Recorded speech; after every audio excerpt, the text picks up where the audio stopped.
Ada informasi dari tim pendukung Partai Golkar Provinsi Sumatera Selatan yang melakukan aksi sawer uang di depan kantor KPU Sumatera Selatan.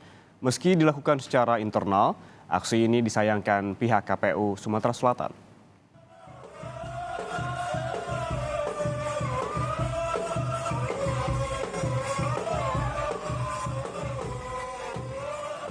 Tim pendukung Partai Golkar Provinsi Sumatera Selatan melakukan aksi sawer uang di depan kantor KPU Sumatera Selatan pada Sabtu kemarin.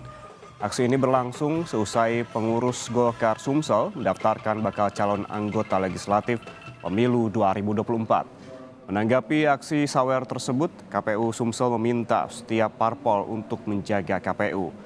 Partai Golkar Sumsel mendaftarkan 75 nama bacalek untuk pemilu legislatif DPRD Sumatera Selatan. Dari hasil pemeriksaan, berkas pendaftaran dinyatakan lengkap memenuhi syarat.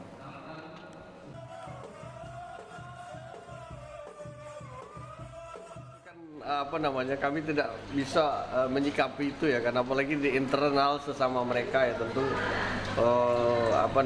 tentu bukan kewenangan kita untuk menilai, tapi saya sebagai ketua KPU provinsi ya berharap teman-teman partai untuk bisa menjaga marwah institusi ini ya, tentu dengan tidak menampilkan kegiatan-kegiatan yang justru mencederai masyarakat Sumatera Selatan.